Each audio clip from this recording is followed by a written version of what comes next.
começar nosso segundo Journal Club, e hoje a gente vai ter a apresentação do Breno.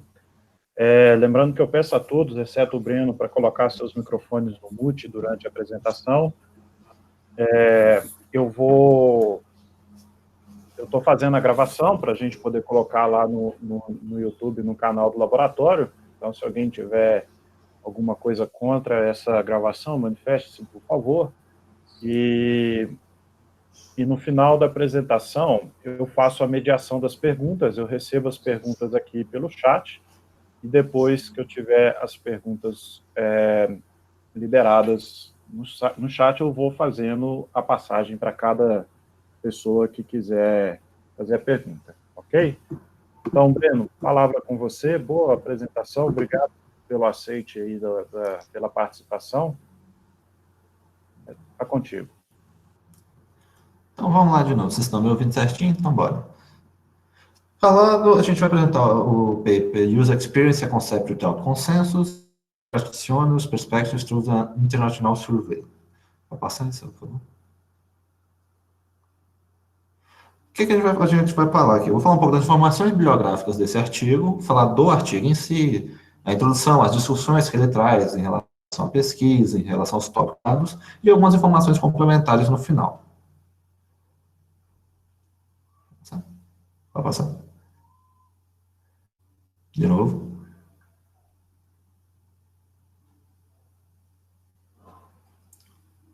Então, essa é uma pesquisa que foi realizada em 2012, teve resultados parciais divulgados em 2013, e em 2015 publicou essa versão do artigo, que eu estou apresentando, na Computers in Human Behavior. Pelos temas deles, de citação também distribuído, então foi um pouco ruim de pegar esses valores, mas pelo Excel ele é um artigo de 76 citações, pela CM de 28 e pelo Scholar de 170. Pode passar. Pode passar de novo? E por que isso? A gente tem que esse conceito de UX ele foi adotado e é utilizado pela comunidade de HC, seja nacional, seja internacional, porém, ele foi adotado sem ser estabelecido. Então, foi absorvido pela comunidade, passou a ser utilizado, mas sem um formalismo envolvendo esse conceito. E é simples, para você controlar qualquer coisa, você tem que medir. Para você medir, você tem que entender o que ela é. Então, estabelecer o conceito é um primeiro passo para poder se avaliar e controlar uma melhor experiência do usuário, um melhor contexto. Então, saindo desse ponto, quais foram as duas possíveis abordagens de identificar esse conceito de UX? Primeiro, extrair o conceito de UX a partir de pesquisas feitas previamente, ou uma segunda opção, que é partir do conceito de UX vindo de pessoas que trabalham com UX, entrevistando UX.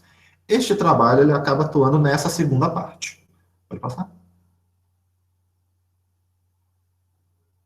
Então, mas primeiro, o que é a experiência do usuário e tal? A primeira referência do termo é dos anos 90. De Norman e Heron, em 95, eles viram a necessidade de um termo mais amplo que a usabilidade para conter todos os elementos além da interação humano-computador puramente objetiva que a usabilidade correspondia.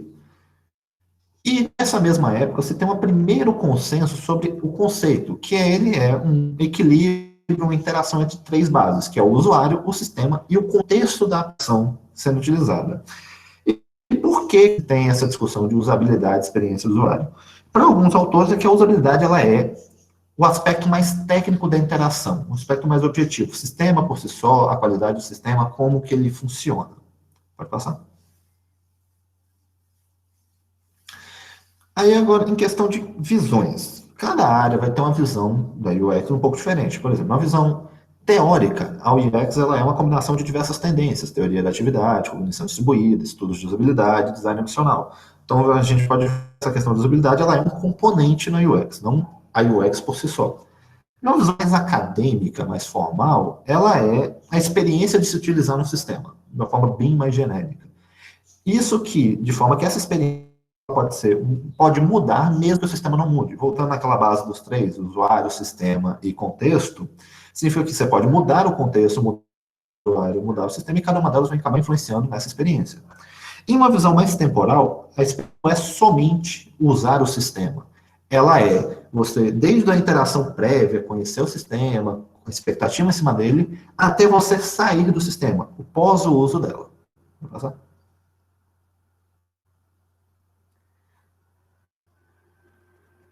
Então, a gente falar um pouco aqui do trabalho original. Por quê? Porque esse trabalho ele é uma replicação do trabalho Understanding, Scope and Define UX, a Survey Approach do Law et al. Em 2009.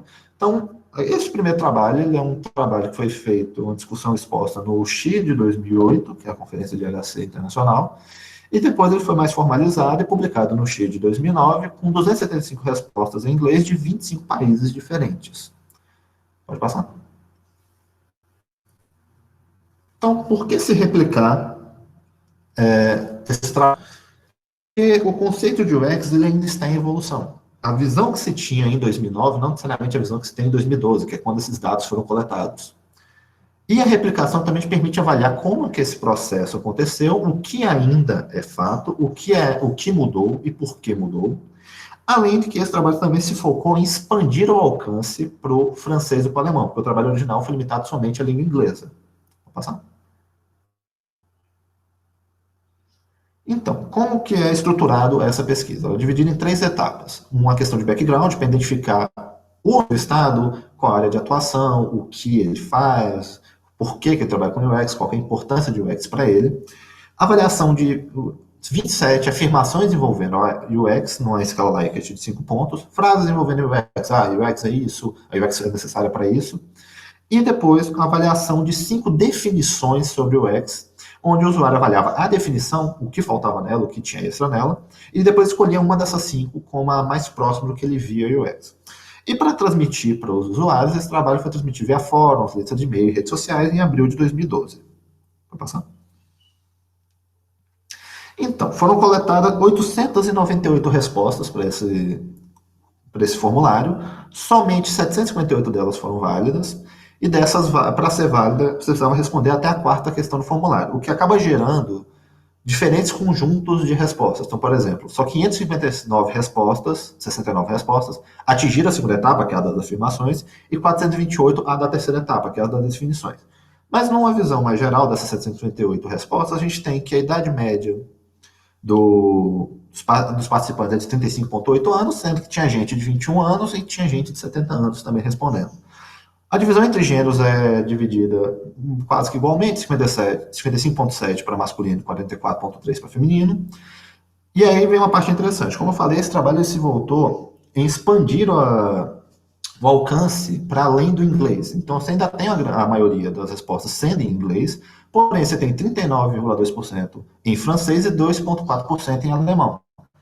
E tentou distribuir mais esse formulário pelo mundo, mas apesar disso ainda fica um pouco centralizado. Essas respostas são de países europeus, 25% são de países norte-americanos, 5% asiáticos e 3% do resto do mundo. Então, vamos pegar um pouco a descrição desses participantes. Dessas 758 respostas da primeira, que 4 grandes grupos. Pessoas formadas em design, pessoas em qualidade, psicologia e ciências sociais, pessoas formadas em tecnologia e software e pessoas formadas em HC. Isso é um fato interessante, porque acaba que esse HC pode ser entendido como combinação dessas outras 3 áreas. Então, você tem gente dessas áreas ainda originais, design, psicologia, ciências sociais, tecnologia e software, e você tem gente já do foco em HC.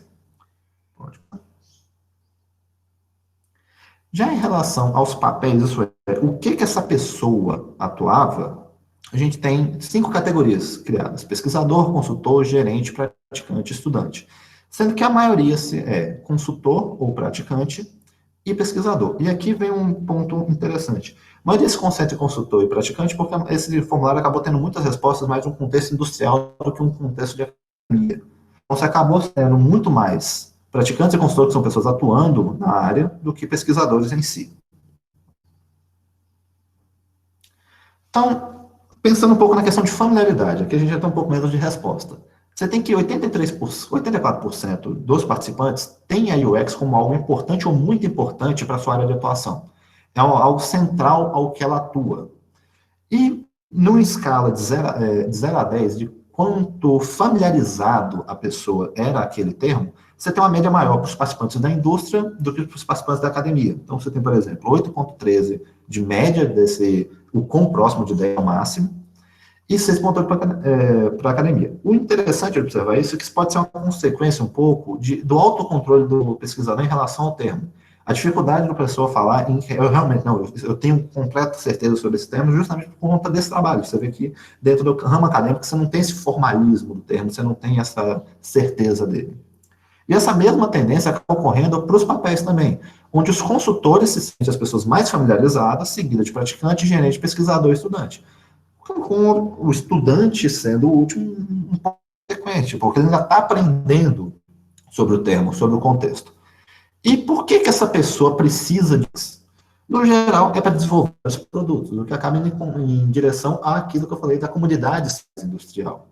E quando você olha somente as respostas da academia, você vê que o objetivo no UX é entender o conceito por si só. Ele, com um fim nele... Pode passar? Então, na segunda etapa, a gente tinha 23 afirmações.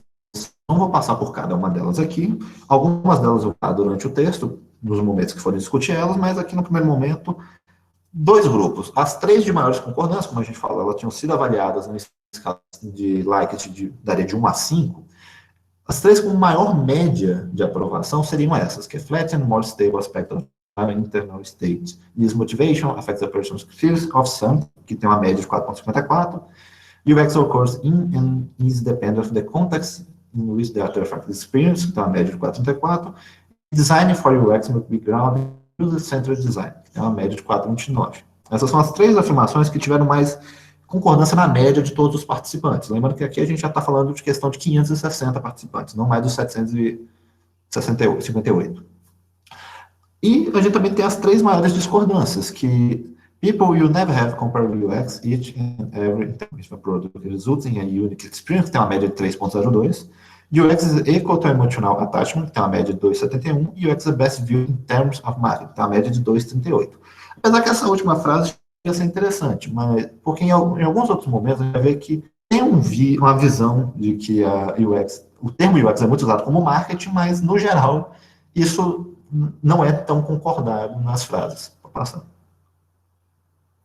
E essas respostas apresentam 4 tipos de comportamento, de distribuição delas. Primeiro, o consenso em discordar delas, que você tem a maioria das respostas pesando para as respostas de discordar. Você tem não tem nenhum consenso, que as respostas estão ou uniformes, ou centralizadas no neutro, ou bimodal. Então tipo assim, você tem um grande grupo que discorda, você tem um grande grupo que concorda, porém você acaba se anulando quando você faz uma estatística de uma média nesse resultado. Você tem o que a maioria concorda, que as respostas tendem ao lado positivo, e você tem um concordar meio que consenso, que é quando as respostas focam muito nas escalas mais extremas, nesse caso 4, 5 pontos. Pode passar? Então, além disso, foi observado nessas afirmações se tinham alguma diferença realmente entre a visão de gêneros, entre a visão de formação. Para gêneros, se viu que 3 afirmações tinham alguma diferença estatística. Para a formação da pessoa, na qual área, tinham 5 afirmações, mas o mais importante nessas diferenças foi visto em relação à linguagem. Que os falantes de francês, que correspondem a mais ou menos 40% das respostas que se tem, eles preferem uma padronização do termo. Então, é preciso uma definição de UX. Porque eles têm uma visão de vê-lo como marketing. Porque esse foi um termo que acabou sendo importado para eles, vindo do inglês. Enquanto que o pessoal do inglês já está mais habituado ao termo, já não tem tanta essa visão. E a mesma coisa vale para a academia, que ela vê o UX mais como um termo de marketing, enquanto a indústria não acredita que a UX é única para uma pessoa. Então, várias pessoas podem ter a mesma experiência. E aquilo eu acho interessante comparado com aqueles statements, que o statement de menor pontuação média fala que a UX não é de marketing, mas, no geral, as pessoas veem como marketing. Então, você tem uma tendência ao resultado ter sido mais um bimodal naquele caso. E na indústria você também vê uma questão muito forte de se quantificar essa UX, para se avaliar. É relativamente próximo entre o elemento, mas a diferença estatística acaba sendo maior. Eu não vou passar por cada terminho estatístico, para não ficar maçante, nesse caso eu recomendo a leitura. Pode passar. Então, agora a gente falando das definições. Esse trabalho trabalhou com 5 definições que são focos mais gerais. Você vai ter essa definição D1, que fala que uma interação varia da companhia, do produto, do requerimento, tudo que envolve ele como um produto em si, não a interação, mas como que o usuário vai pegar aquele produto e utilizar. Pode passar. Já essa segunda definição, ela foca naquela tríade original de sistema, contexto, usuário. Então, tipo assim, tudo pode influenciar como que a pessoa estava, o estado emocional dela, como que as características do sistema são, como que o contexto, o ambiente que tem interagindo impacta nessa situação. Pode passar.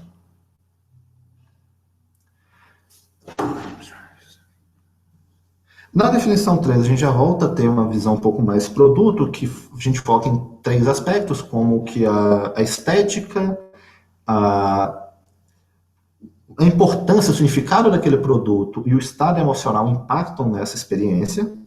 Pode passar. A 4 já fala um pouco do contexto de uso, voltando àquela tríade, mas que essa experiência ela vem do valor derivado da inspiração, ou do que é esperado, da expectativa, de como que vai mexer o produto. Então, ao invés de falar mais de interação, a gente está falando, beleza, é a reação da pessoa com o produto. Pode passar. E a 5 fala justamente do como que esse produto vai interagir com o usuário em relação a um design específico, em um contexto. Lá no Integrated Experience, estejamos em um airport. Então, tipo assim, o contexto influencia nessa situação. Pode passar. Como que ficou distribuídas as respostas, essa visão delas? A gente acaba tendo um grande destaque para a D2, que é aquela da sistema, usuário, contexto, com 31% das votos, quase um terço dos 400 que chegaram a responder nesse pedaço. Só que as definições 1, 3 e 5, elas também têm grandes quantidades. A 5 ela tem 25%, a segunda mais votada. E quando a gente for olhar mais para frente, no próximo slide, por favor, a gente vai ver que esses resultados acabam sendo muito peso dessa quantidade de pessoas que votou. Então, por exemplo, para a indústria, a resposta, definição mais importante é D1 e D5, que são 2 respostas mais voltadas para produto. Enquanto que para a academia, que tem menos respostas, você tem a tendência geral da D2 e da D3, são definições mais acadêmicas.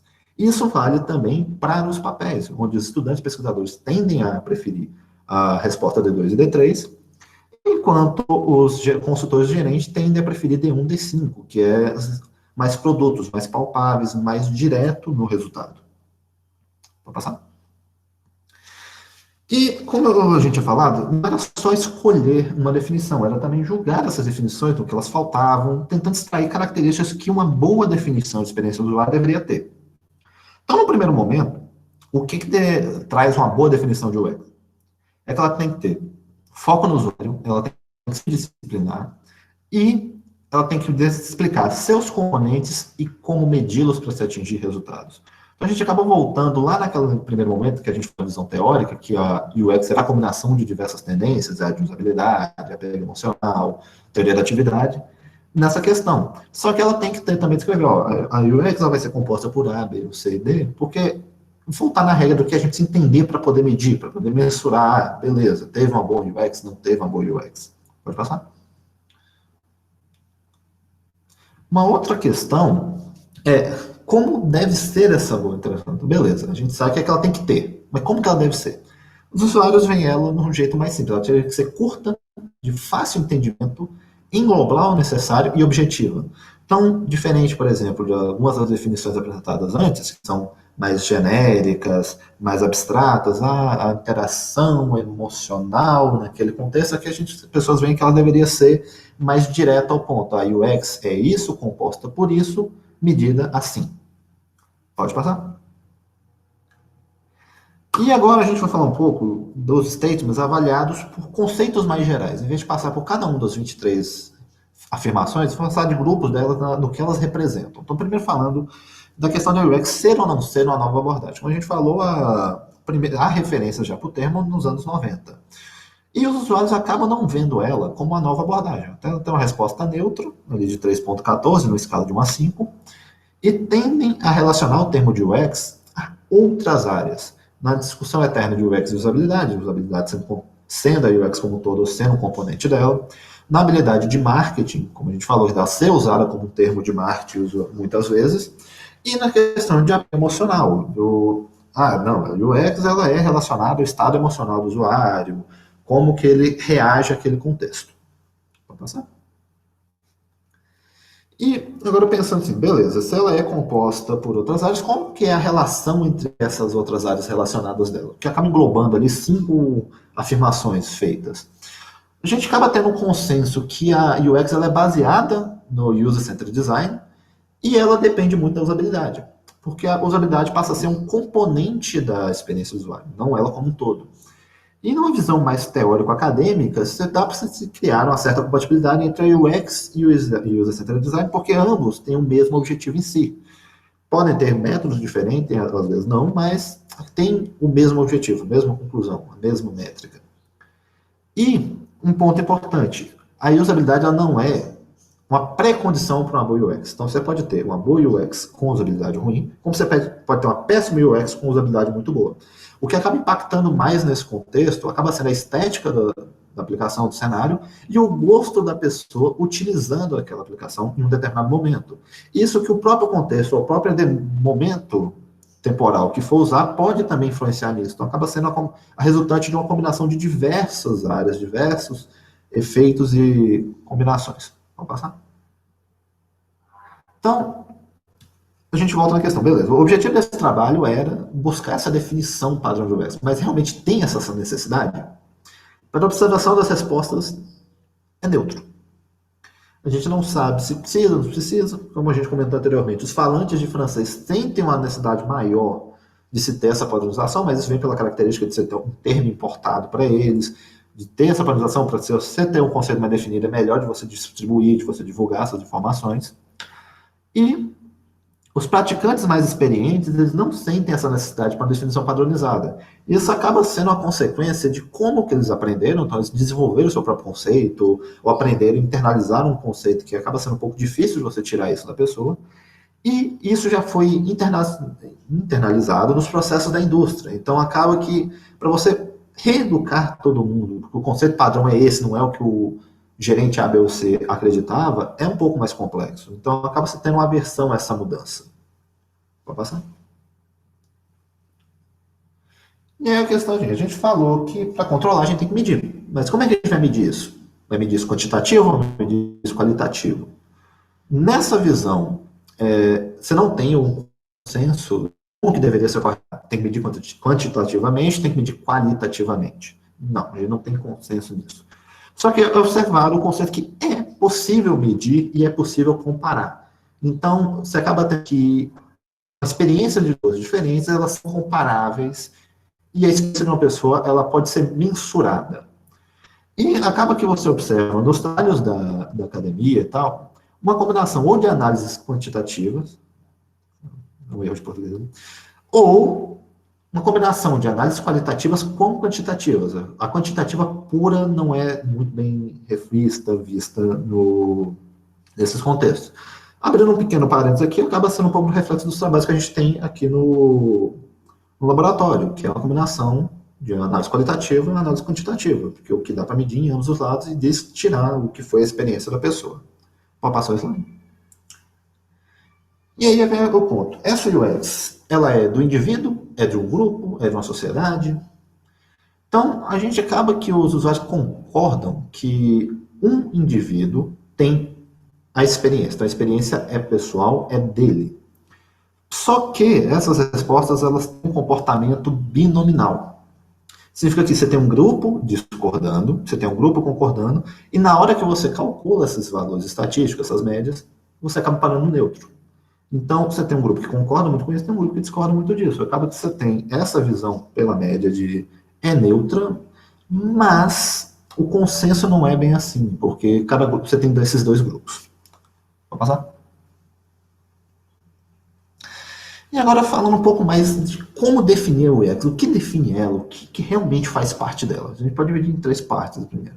O primeiro ela depende de fatores relacionados ao usuário. Então, você vê que depende, e aqui é interessante que a primeira afirmação de Fred, no modo stable, aspect of personal internal state, ela é afirmação mais votada, em média, 4,54, e Measuring UX Implied Determinants of Merit, Values and Significant Artifacts and Personal Goals and Needs, que é uma das 5 primeiras mais avaliadas. Então, você tem que a parte do usuário no componente UX é muito forte e é de consenso da comunidade. Ó. Isso realmente faz parte. E isso acaba indo de conjunto com o que Pricerow fala, que é, ao medir UX, tal, você não está medindo usabilidade, porque você não está medindo o que você queria que o sistema fizesse numa perspectiva sua. Você está medindo o que o usuário quer numa perspectiva dele. Então, o que ele espera, o que ele quer é muito forte. E aí acaba que a gente bate na frase. A gente não pode elaborar um UX, mas a gente pode elaborar para a UX. Vou passar?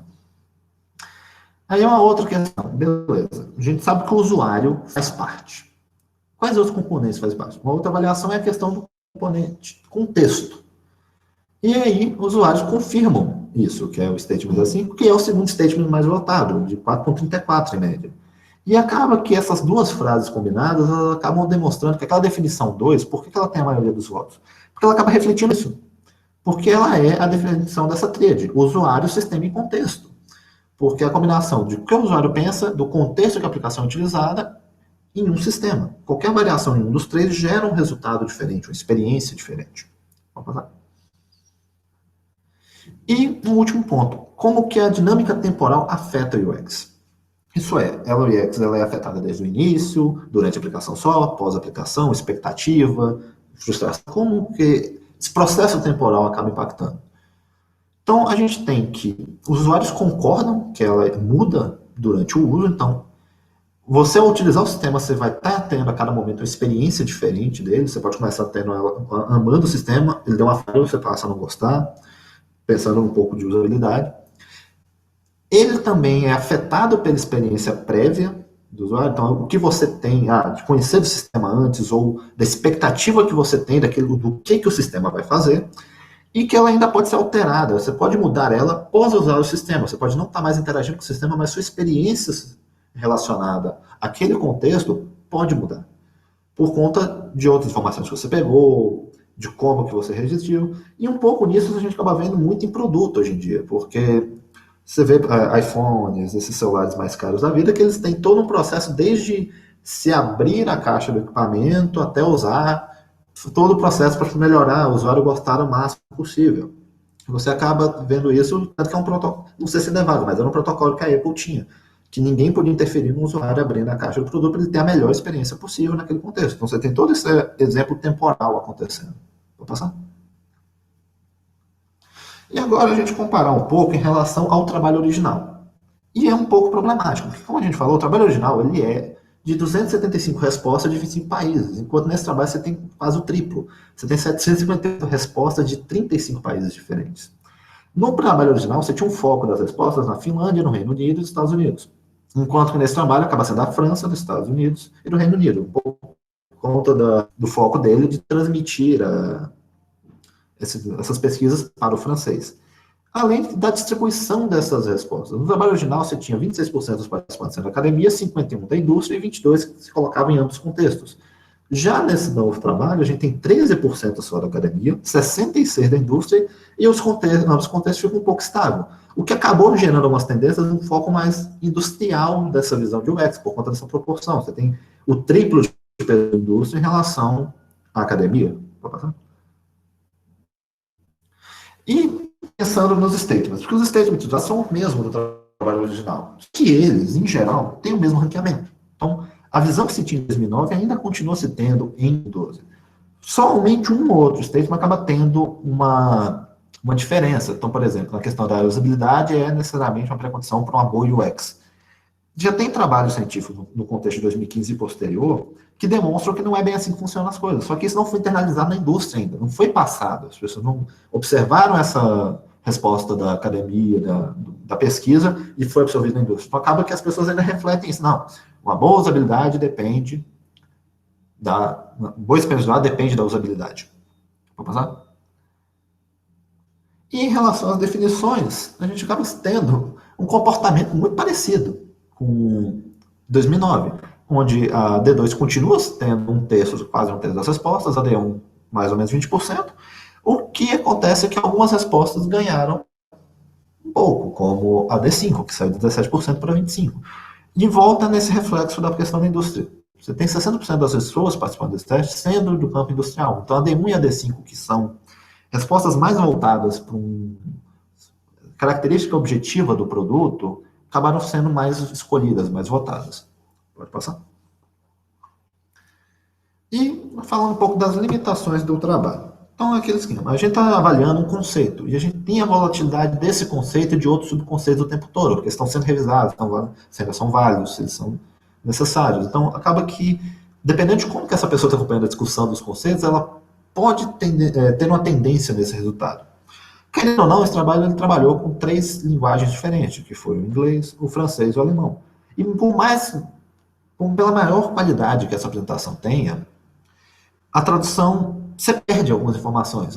O jeito de escrever uma frase em português é diferente de escrever em inglês, que é diferente de escrever em alemão, que é diferente de escrever em francês. Então, você às vezes não consegue passar o mesmo sentimento do texto original. E a própria comparação entre os dois trabalhos, o original e este, sofre um pouco por conta da distribuição das respostas, de quem respondeu, e da quantidade de respostas, que é diferente. Além de que, por ser uma replicação, o trabalho é feito exatamente como foi feito o original. Então, você tem carregando todos os possíveis problemas e limitações do trabalho original. Pode passar? Então, o que a gente tem de conclusão desse trabalho? Eles se propuseram estudar a evolução do conceito de UX, buscando uma definição, se ele tem um consenso ou não. E os resultados que foram encontrados reforçam os resultados do trabalho original, que é definição 2 é a mais aceita, os statements têm o mesmo comportamento, então, você pode ter um design para UX, mas não fazer um design de UX. E, aproveitando isso, ele trouxe algumas novas ideias para esse trabalho, que é o termo, a questão de padronizar o termo, não é consenso entre público. Quando você avalia o público puramente em inglês, você teve um comportamento, você adicionou um público em francês, o comportamento diferenciou. O francês prefere uma padronização, seja para incluir ou porque o jeito que o conceito veio, enquanto que o inglês não tinha isso. E o conceito de UX acaba sendo mais absorvido na indústria do que na academia. O que acaba me lembrando um pouco o André Pimenta falou na minha qualificação, que é, se você está na indústria, põe o UX, ele acaba sendo um termo mais forte. Quando você vai para a academia, isso aí você tem que ser muito bem definido, muito bem estabelecido. E aí é isso que o trabalho fala. Agora, falar algumas informações complementares do trabalho, pode passar. Esse trabalho traz uma questão complexa, que é definir o que é UX. E como a gente viu pelos resultados, você não tem um consenso disso. Você tem uma visão em cada grupo, em cada local, em cada subnicho, e você não consegue extrair uma visão mais genérica. Todo mundo aceita, é isso. Então, é uma exploração no caminho complexo. Para quem quer trabalhar na área de HC, de UX, especialmente para a área de pesquisa, eu considero esse trabalho um bom começo de caminho, uma boa primeira leitura, porque te mostra o que tem discutido, né, na comunidade, para onde você deve ir, como você deve atender, para poder começar a participar das discussões. E também acaba sendo uma boa referência de como escrever um artigo, porque ele é bem fundamentado, tem boas análises estatísticas e teóricas e um conjunto forte de referências. Então, eu acabo recomendando ele como leitura independente da sua área de estudo. Pode passar. E quem quiser um pouco mais de visão desses de UX, mas já voltada mais para nós, a gente tem um trabalho de 2015 que é para uma extensão da pesquisa original e dessa para a comunidade latino-americana, no caso, se focando em espanhol, medindo a experiência do usuário na América Latina, aí acaba vendo um pouco de tendência na América Latina para o conceito de usabilidade. E você tem o trabalho do ano passado, que foi feito exclusivamente com a comunidade brasileira, que explorou a compreensão sobre o escopo de definição da experiência do usuário, serve com a comunidade brasileira. E é isso, gente. Ok, Breno. Muito obrigado pela sua apresentação e sugestão, né? Achei ótimo esse seu comentário. Quem quiser trabalhar com o UX, ou traduzindo, né, quem quiser entrar no laboratório, a leitura desse artigo, de fato, ela é obrigatória, porque UX é uma das chaves nossas, até em termos de pesquisa e de contribuição científica, né? Bacana também esses 2 trabalhos que você sugeriu. nós tivemos, inclusive, a oportunidade, eu, você e Rafael, né, ano passado, de assistir e participar um pouco da discussão desse do HC19, né, feito lá pelo pessoal da Federal do Ceará, UFC. liderado pelo UFC, liderado lá pela professora Tiziane Darim, e que foi bacana, né? A gente estava até com uma visão sobre o conceito de UX da comunidade brasileira, um pouco diferente da desse paper, e esse trabalho da UFC, inclusive, a gente até discutiu depois, né? Não, é engraçado, parece que o sentimento nosso era diferente, ou que o pessoal está enxergando o UX mais ou menos de acordo com que estava lá naquele artigo que a gente usa como referência, né? Esse artigo que você acabou de apresentar. Pessoal, então, eu vou abrir agora para perguntas, interações. Eu estou com o chat aqui já na minha tela, para que vocês possam mandar inscrições, se alguém quiser fazer algum comentário.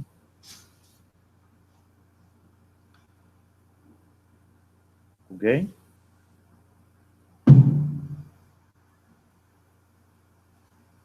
Ninguém se inscreveu? Elton. O Elton quer ser primeiro. O Elton gostaria, mas ele não gostaria de ser o primeiro. Então, alguém poderia ser o primeiro para a gente passar para o Elton?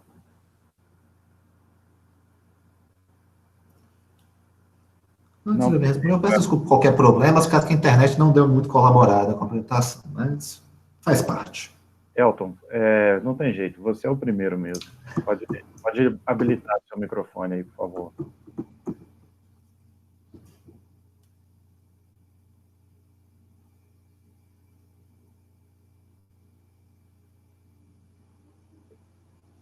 Estão me ouvindo? Estão me ouvindo? Sim, estamos te ouvindo. Então, agradeço. Então, realmente, o Breno está falando mais devagar, né? Nossa, quando ele fez matéria comigo, eu não entendia nada que ele falava. A gente tem que evoluir um pouco com o tempo, né? Mas parabéns aí, Breno. Muito legal a escolha do que eu achei. Tô sem saber por que eu começo.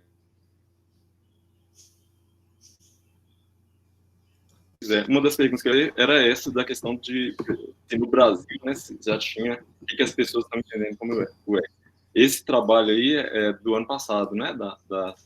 Isso. Você consegue resumir assim, rapidamente se ele chegou a uma conclusão, ou se bateu com os trabalhos lá da... Olha, fazer uma introdução rápida aqui. No trabalho da América Latina, ele é de 2015, ele acaba falando um pouco que a UX vista na comunidade da América Latina, mas é focada em espanhol, ela é vista mais como usabilidade. Era a visão que a gente tinha. Já nesse trabalho de 2019, a gente já tem um resultado mais próximo do trabalho que eu apresentei, que é a usabilidade sendo um componente da experiência do usuário, ela sendo além da usabilidade, a usabilidade, o contexto e o institucional da pessoa apresentando naquele momento, e acaba que os resultados que foram obtidos são mais ou menos parecidos com o resultado do trabalho de 2015. Então, pelo menos na comunidade brasileira, você não teve uma grande diferença entre esse trabalho que coletou dados em 2012 com o da Tiziane, que coletou dados no ano passado. Então, acaba refletindo um pouco isso. Entendi. Alguma dessas pessoas fala mais de UX, algo mais relacionado a emoções, a emoções assim, tanto positivas quanto negativas, por exemplo, medo, ansiedade, né, emoções negativas, tontura ao usar um determinado dispositivo, e emoções positivas, tipo, engajamento, alegria, diversão, entusiasmo, coisas mais difíceis. Olha, Elton, nesses termos em específico que você utilizou, são poucos, mas você tem a definição 2 do Hassenhall e Tracinski, eu não sei se eu estou pronunciando correto o nome, que ela acaba falando um pouco que a UX tem como um componente o estado interno da pessoa. Então, isso acaba abordando emoção, expectativa, seja positiva ou negativa da emoção, ou outros sentimentos que ela tenha naquele contexto de uso da aplicação. E na definição 3, você também tem um pouco dessa definição, que é a do Desmet e Heckert, que falam desse estado emocional, de como ele impacta na interação que o usuário tem com o sistema. Então, você tem essas duas definições que acabam tendo esses termos, essas questões emocionais envolvidas, porém, não exatamente com esses termos que você está utilizando. Entendi. Eu estou te perguntando isso porque, assim, para mim, particularmente, né, se você me perguntar o que é o UX, eu iria mais... Não, aí... Né, existe definição... não existe consenso, né? Mas, assim, eu, em cima do que eu já li, sempre que falo UX, para mim, está mais relacionado com essa parte mais difícil de medir, assim, mais subjetiva, né? Que envolve as emoções, aquilo que faz a gente voltar no software todo dia e querer usar, e sentir aquele até um brilho nos olhos, né? Que eu chamo, assim, o coração dá aquela palpitada, às vezes quando você vê que chegou uma coisa no Instagram ali, ou alguém pediu alguma coisa sua, tal, para mim, é onde eu consigo perceber mais essa questão. E a questão, e que deu para ver, pelo você estava pensando nas definições, naquelas 5 definições, mesmo elas, você tem algum destaque, principalmente na definição 1 e na definição 5, mas mesmo assim você não tem uma grande maioria com esse consenso.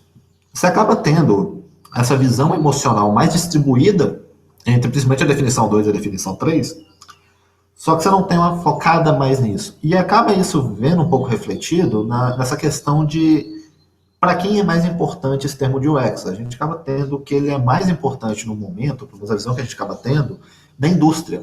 Principalmente como um diferencial de produto. Um termo um pouco mais voltado para o marketing, apesar de não ser uma concordância nos dados desse trabalho. Mas um pouco mais voltado para o marketing. Não, nosso sistema tem um ótimo UX. Então, a gente acaba apelando um pouco para o emocional nesse contexto. Mas essa falta de consenso, num primeiro momento eu não acho que a gente vai sair desse consenso, vai conseguir um consenso tão cedo, acaba dando essa liberdade para cada uma dessas definições. Uma definição mais focada na emoção, uma definição mais voltada na praticidade, outra mais em outros fatores exatos, outros fatores qualitativos. Pois é, mas isso é bom e ruim, né? Porque, por exemplo, se você vai fazer um trabalho, não sei o que você está fazendo no seu mestrado, mas se você vai medir a experiência, você vai ter que definir alguma hora o que você está... Isso acaba sendo um reflexo do que eu vejo nos trabalhos relacionados que eu leio e nos trabalhos que a gente acaba fazendo, que é a necessidade de ter que definir o que a gente está entendendo como UX naquele contexto. Eu gosto muito de trabalhar com a definição 2, que é do Hasselhoff, que é a combinação dos 3 fatores: o emocional, contexto, sistema, pessoa. Então você tem todas as pessoas combinando para gerar essa experiência, não de um lado que eu trabalho. Mas eu acabo tendo essa necessidade de explicação nos artigos. E às vezes também você vai ter que, dentro de um desses componentes, você vai ter que escolher um, né? Porque igual, por exemplo, vocês trabalham com parte de realidade aumentada, eu sei que vocês, né, essa questão aí da pessoa ficar meio busy, né? Tonta, né? Quando ela usa alguma coisa. Isso aí é um dos aspectos. Na hora de medir, né? Ou não? No caso, como a gente trabalha com realidade aumentada, realidade virtual, isso acaba ficando já na conta como um todo. Então a gente acaba já fazendo análise, já considerando este impacto.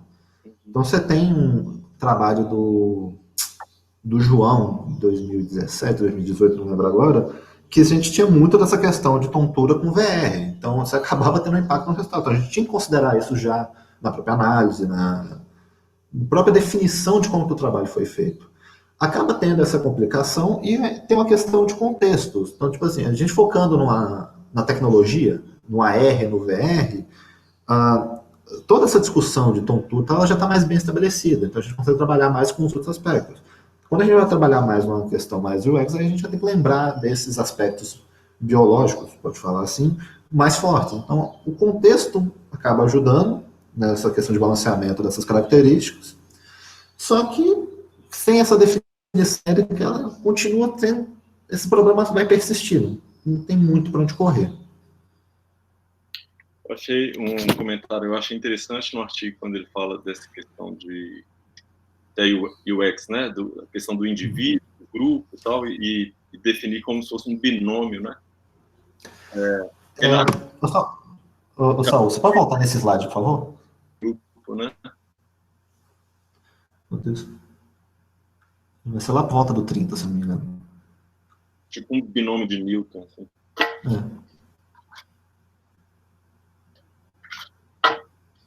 É isso, volta. Não. Binomial, isso. Que acaba tendo. Eu exemplifiquei com as imagens, mas aqui eu acho mais fácil discutir. Que acaba sendo um pouco da questão de balanceamento, um pouco de como uma medida estatística pode acabar enganando. Quando você pega a média da afirmação, você vê a opinião neutra. Então, beleza, as pessoas concordam ou discordam um pouco dessa afirmação. Só que quando você olha, é binomial. Então, você tem um grupo. Nesse caso aqui, a gente está falando de volta de 560 respostas. Então, tipo assim, vamos botar que você tem 150, aqui eu estou um valor estimativo, não é um valor real. Pessoas achando que não tem, discordando dessa afirmação, ou mesma quantidade concordando. E isso reflete muito o que a gente acaba tendo na comunidade, que é essa visão de cada um. Não, e é legal porque você tem uma coisa bidimensional, assim, né? Você tem o binômio da user experience de cada pessoa, né? Porque ela tem vários itens, né? Você está considerando, e você tem o binômio do grupo, né? Que seria uma combinação de binômios individuais, né? É interessante isso, bacana. Bem, deixa eu pensar nas coisas. Aí, só brincar aqui que você falou que eles falam no artigo, né, que uma boa definição de UX tem que ser curta, objetiva, fácil de entender. Mais uma coisa lá que eu não lembro. Mas eu ouvi uma definição que foi assim: UX é frescura. Assim, de uma pessoa que não entende o que é UX, logicamente, né? Mas assim, UX é frescura.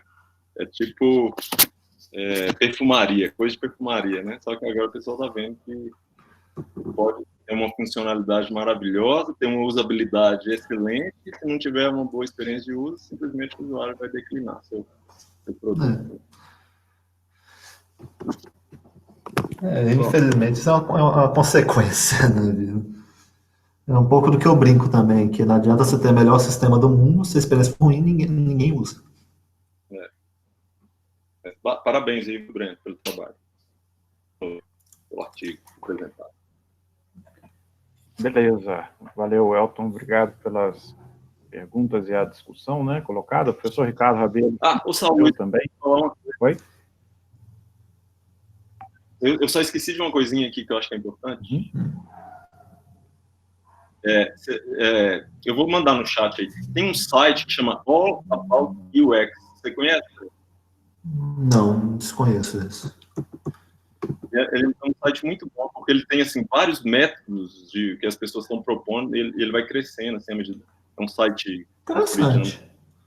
Aí tem vários métodos lá, e um método que eu até usei com os alunos um tempo atrás é um que chama Attract-Diff, que é da Alemanha. Eu já vi alguns trabalhos usando esse Attract-Diff, já. Acho que é Attract hoje. Não sei a pronúncia correta, não. Pesquisando isso, né? Como avaliar, né? Que método que consegue avaliar o UX. Tal. Aí esse site eu vou mandar no chat aí. É All About UX. Aí tem uma série de...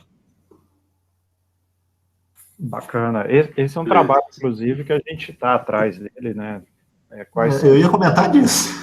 Os métodos UX que a gente poderia utilizar dentro de um conjunto significativo. Opa, foi errado aí. Não, tá certo. Pode mandar lá de novo, corrigindo. Não. Ok. Achei que tinha errado. Não, acho que está certinho. A gente sabe também de alguém aí no Brasil que está até fazendo um trabalho parecido com esse, mas um pouco mais científico. Bom, vamos lá, passar para o professor Ricardo Rabelo, que tinha feito a inscrição também. Professor Ricardo, pode habilitar seu microfone, por favor? Beleza. Então, Breno, no contexto de... Você viu alguma coisa nesse trabalho associada ao contexto de wearables? Considerando que esse trabalho, a coleta de dados, é de 2012, eu acho que eles não levaram isso em foco. Dá para se extrapolar um pouco das discussões que se tem nesse trabalho para o contexto de wearables, pensando no nível mais geral, pensando num sistema, contexto, aplicação, mas o dado específico de wearable, não. E você enxerga uma maneira de extrapolar ele para o wearable? Você pode repetir que deu um pico de aqui, não deu para entender a frase. Você imagina a maneira de extrapolar ele para o mundo de wearable?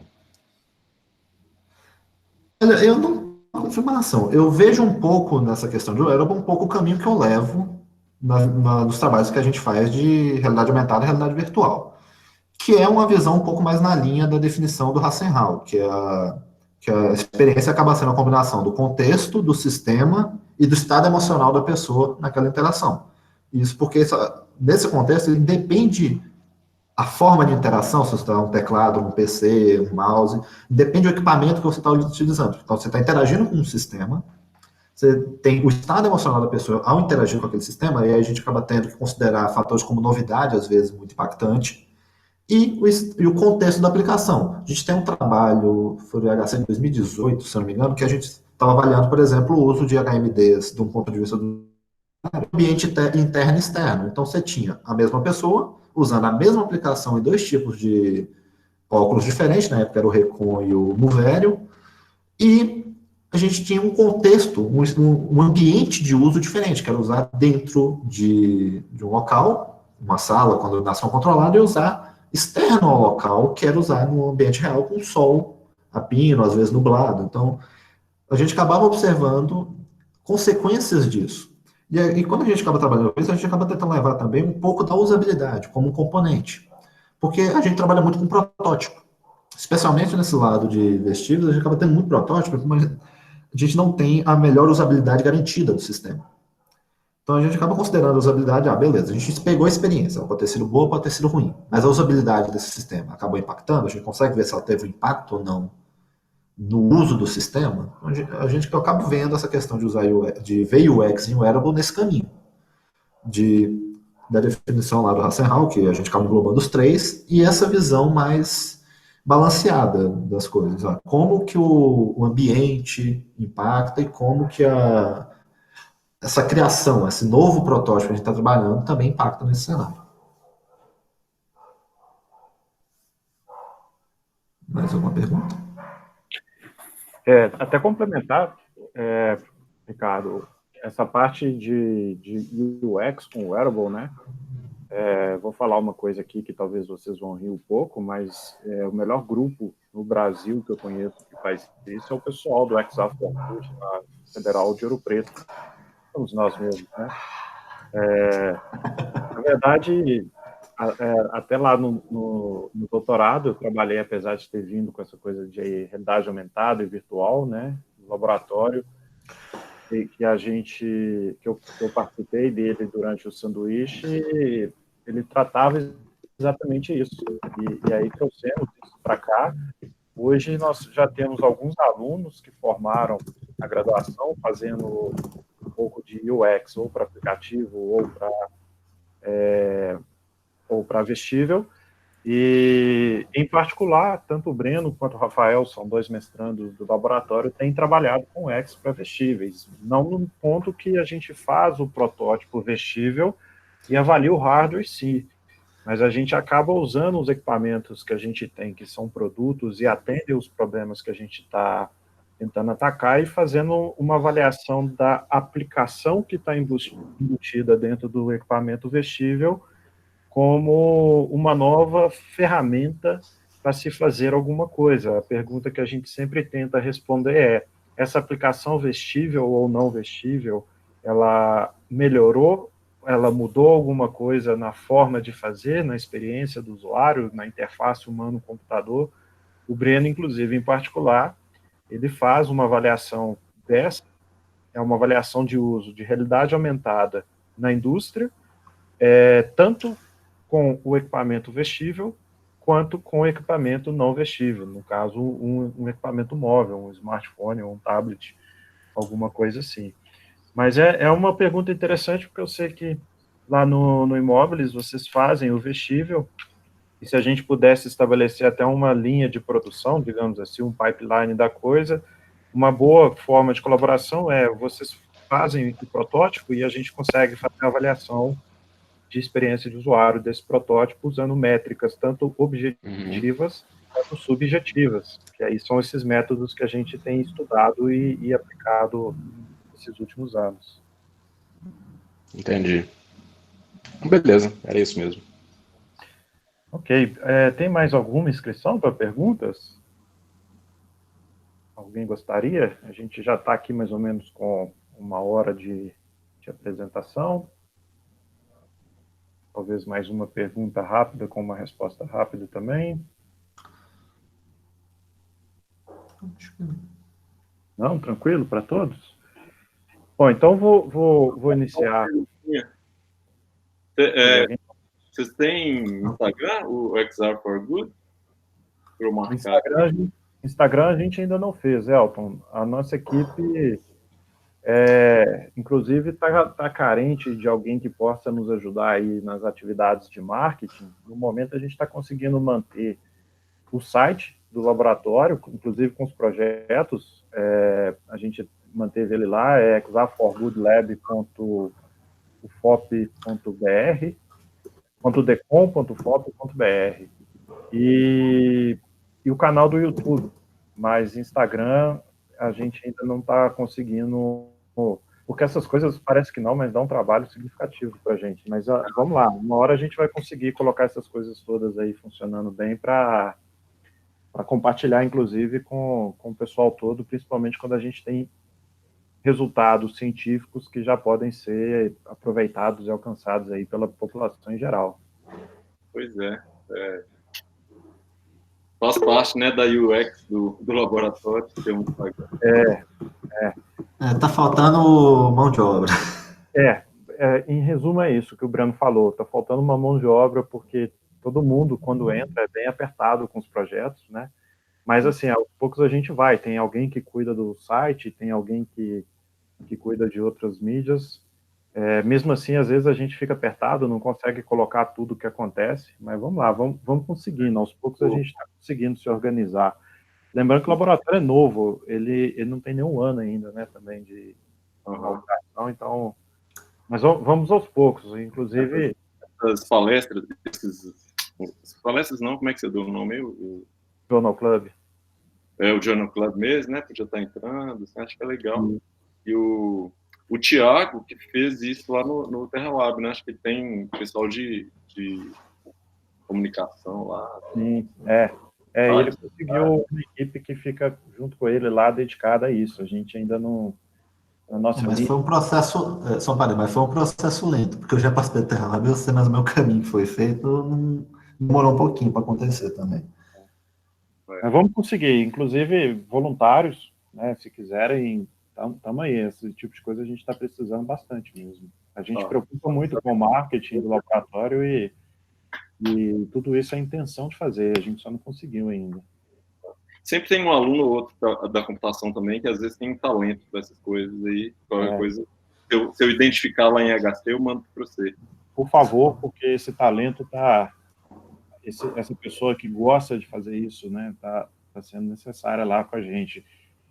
Mas o Rafael já cuidou do site para a gente, o Marco Túlio estava agora quem está cuidando, o Marco Túlio está saindo, eu já tenho que ver outra pessoa que vai cuidar no lugar do Marco Túlio, então vai acontecendo essas coisas aí, na hora que a coisa começa a encaminhar, ela desanda, tem que, enfim, uma hora dá certo, uma hora acontece. Hoje vai ser, tem Deus. Pessoal, então, vou encerrar então a apresentação do Breno, agradecer mais uma vez o Breno, agradecer também a todos que, principalmente hoje, que é um feriado, se disponibilizaram aí a participar. Espero que vocês estejam gostando e que a gente possa dar sequência. Já temos uma programação para a semana que vem, que é o Ricardo, que vai fazer uma apresentação. O Ricardo é aluno do mestrado e ele fez uma apresentação numa disciplina de computação vestível, inclusive, né, lecionada lá na UFOP, de um artigo sobre computadores vestíveis, uma visão um pouco futurista de um bom pesquisador que escreveu esse artigo no passado, 2012, se não me engano. Corrija, por favor, Ricardo, se eu estiver errando. E aí o Ricardo, eu gostei bastante da apresentação dele, porque ele pegou e falou, olha, em 2012 foi assim, em 2020 está assim ou não está assim. E aí eu convidei ele para poder fazer isso no Journal Club, para a gente ter uma visão sobre o que era o wearable, as expectativas de wearable no passado e o que é o wearable hoje. Então isso é para a próxima sexta-feira, no próximo Journal Club, de antemão, todos convidados, ok? No mais, muito obrigado a todos e bom feriado. Andréia, pode falar? Não, só queria uma coisa.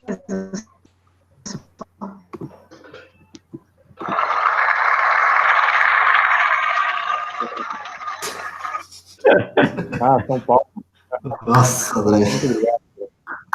Muito obrigado. Necessário nesse momento de isolamento, né, que a gente está assistindo.